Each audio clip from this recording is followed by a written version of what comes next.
Salut tout le monde, je vous retrouve très rapidement parce qu'on est un tout petit peu en retard avant mon départ pour Londres.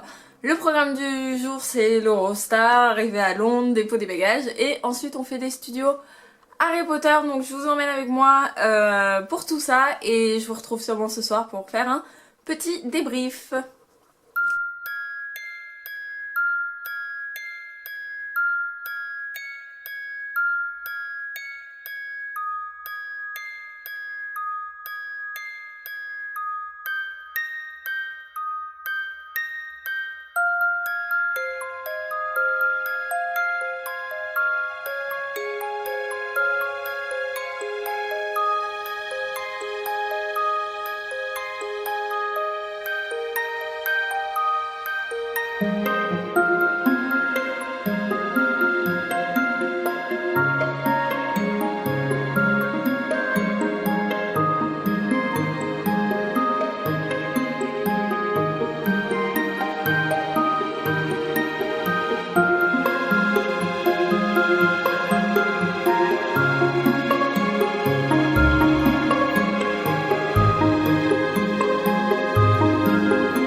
Rebonjour tout le monde, nous sommes mercredi soir, donc il est 22h30 je crois. On revient des studios, enfin on revient de notre dîner post-studio, on est arrivé super tard, on est resté 5 heures. C'était hyper sympa, je m'attendais pas à ce que ce soit aussi bien. Et il y a plein de trucs à voir, enfin globalement je pense que vous avez vu les vidéos d'avant, donc c'est plutôt sympathique. Et j'ai récupéré, puisque c'était gratuit et que les choses gratuites c'est cool et que je suis en week-end un peu Harry Potter, le livre de Robert Galbraith, effectivement, The Cuckoo's... je sais pas comment ça... The Cuckoo's Calling. Bon, l'accent est super. Donc c'est le livre que J.K. Rowling a écrit... Quoi ? L'appel du coucou. L'appel du coucou. J'ai Delphine qui me souffle tout ce que je dis, c'est génial. Donc l'appel du coucou. J'essaye, j'y arrive pas, mais de lire des choses un peu plus variées cette année, donc peut-être que je vais y arriver et commencer par ce livre. Et demain c'est la pièce Harry Potter, et bah je vous retrouve demain soir pour vous dire comment c'était, sans vous spoiler bien sûr, mais voilà, je vous emmène un peu partout puisqu'on va visiter d'autres trucs aussi.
retrouve, on est quel jour? On est jeudi et je sors de la pièce de théâtre, première partie, deuxième partie d'Harry Potter and the Cursed Child.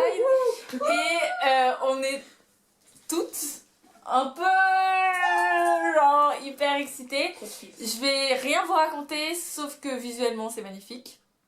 Que si vous savez que vous allez voir la pièce, je vous conseille absolument pas de lire le livre avant parce que justement visuellement c'est magnifique et de découvrir ce qu'ils ont fait avec tout ce qui va autour, c'est mieux, c'est vraiment mieux. C'est super méga génial et trop cool et vaut mieux voir la partie 1 et la partie 2 pas trop espacées parce que ben voilà, vaut mieux. Et globalement c'était trop génial. C'était trop génial. Vous allez avoir plein d'émotions, il y a plein de trucs drôles et c'est... Si vous avez un cœur, vous allez pleurer. Voilà, si vous avez un cœur, vous Lucie allez pas pleurer. Non, mais j'avais les larmes aux yeux. J'avais les yeux comme ça qui s'humidifiaient en mode... Voilà, j'ai pas versé de grosses larmes, mais c'est très émouvant et on replonge en fait dans une histoire complètement inédite et c'est aussi super cool. Et puis il y a plein de clins d'œil en fait au livre plus qu'au film. Hein. Vous vraiment basez votre expérience plus sur les livres que les films parce qu'il y a des choses qui sont pas forcément abordées dans les films qui sont dans la pièce. Enfin voilà, il y a plein de clins d'œil, c'est super cool. Il y a plein de choses à débriefer derrière parce qu'il y a plein de théories et plein de machins et c'est trop génial. Et J.K. Rowling c'est The Queen parce qu'elle a fait un truc trop cool. Oui, ah oui, l'anglais. Alors il y a une différence entre comprendre l'anglais écrit et comprendre l'anglais oral, sachant que là il y a l'accent britannique, qu'il y a certains personnages qui parlent très très vite, il y a même un accent écossais. Donc voilà, il faut vous habituer en tout cas à entendre l'anglais et de préférence l'anglais d'Angleterre, parce que l'anglais américain ça n'a rien à voir. Mais voilà, faut vraiment vérifier que vous ayez le niveau et si c'est pas le cas, vous entraînez à fond juste avant parce que sinon vous allez être perdu. Et même moi je me considère avoir un très bon niveau, il y a des phrases où j'ai pas tout compris. C'est-à-dire qu'il y a des moments où tout le monde rigolait, je me sentais un peu conne en disant ok ça avait l'air drôle. Mais on a tous eu ça. Ouais. Donc voilà, et je pense que c'est à peu près tout ce que je peux vous dire sans rien vous spoiler. Mais c'était trop trop cool et on a tout adoré nous en tout cas. Et il faut aller la voir et c'est trop bien. En tout cas, si vous avez la chance de la voir, ne lisez absolument pas le livre avant. Si vous avez un truc à retenir, même si on a tous envie le 31 de se jeter sur cette 8e histoire, si vous savez que vous voyez la pièce, n'achetez pas le livre. Ouais, parce que voilà. Keep the secrets. Et surtout ne spoilez rien, j'ai pas mon badge, il est dans mon sac. Parce qu'en plus vous avez des petits cadeaux, enfin des semi-cadeaux. Voilà, on keep the secret toute notre vie et on n'en parle qu'entre initiés.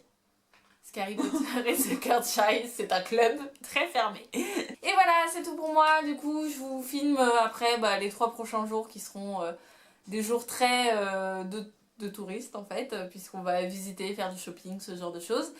Et pour nous, c'est la nuit, donc on va se coucher. Pour vous, ça sera le jour, donc bonne journée.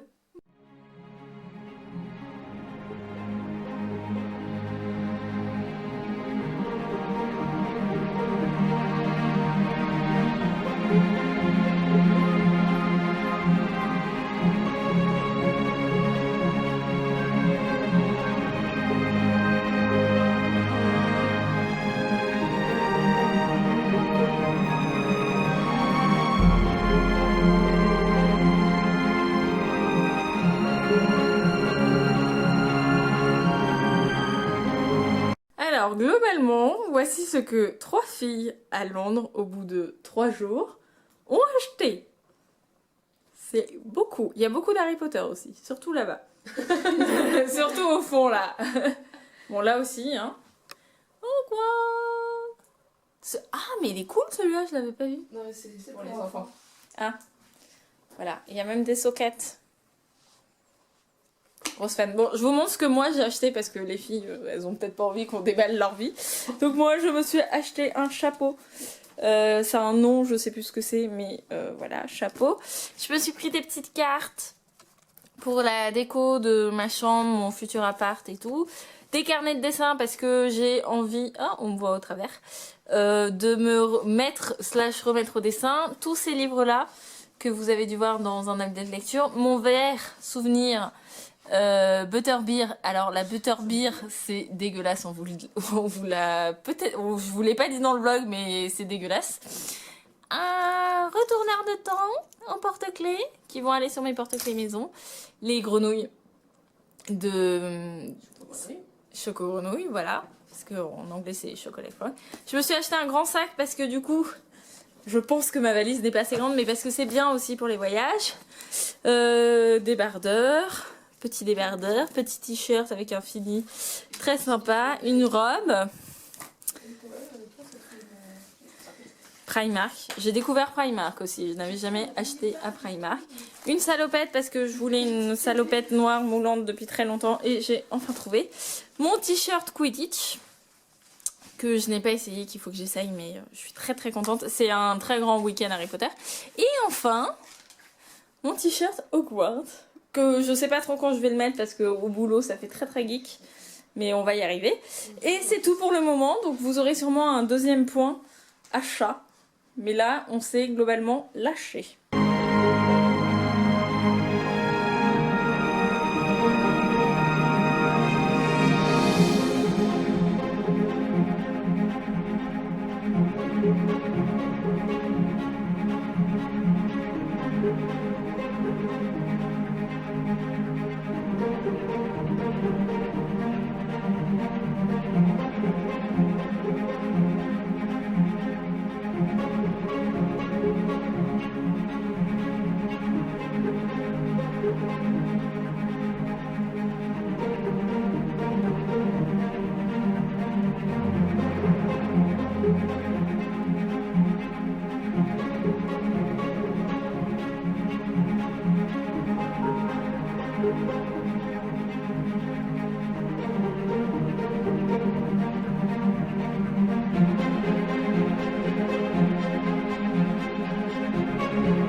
Alors, deuxième journée shopping, je suis passée à Waterstone, j'ai pris Passenger de Alexandra Bracken.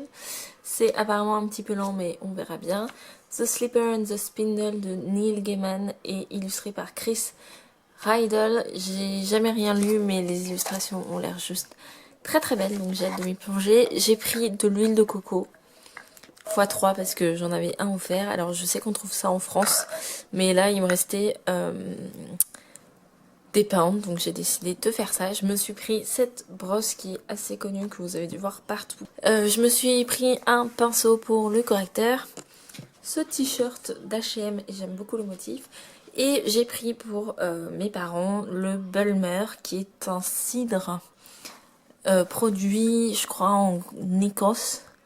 Je sais pas trop, donc on verra bien. Et voilà le bilan de...